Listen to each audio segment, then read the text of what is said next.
আমি একটা জিনিস ভেবে পাই না, কি যেন নাম মুসলিম নেতা ফুরফুরা সাহেবের, কাসেম সিদ্দিক। হ্যাঁ, কাসেম সিদ্দিক।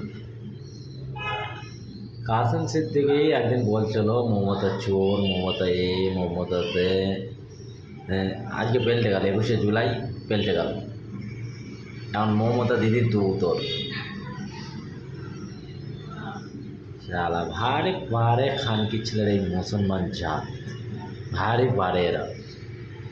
এরা খানকির ছেলে গিরগিটের থেকেও খারাপ, খানকির ছেলেরা।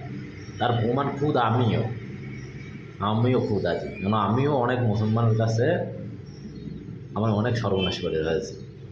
কারণ খানকির ছেলেরা গিরগিটের থেকেও খারাপ। শালাই মুসলমান জাত এমনই একটা। হ্যাঁ,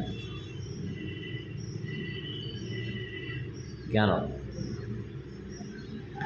যে আর একটা আছে তবা সিদ্দিক ওই এক আর এক বেজম্মার ছেলেটা, ও আর এক বেজম্মার ছেলে তবা সিদ্দিক।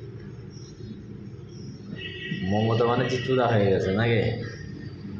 হ্যাঁ, আরে খানকির ছেলে মাদার চোর শালা, তুই একটা মৌলভী সাহেব হয়ে খানকির ছেলে ন্যায্য হতে তোর।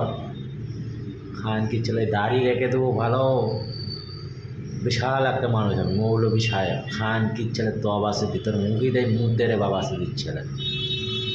তোর ওই পীরজাদা আছে, এত পীরজাদা আছে, সবার মুখই দেয় মুখ দেয় ভারতবর্ষে। শালা বাবা সিদ্দিক ছেলে মুসলমান জাত শালা।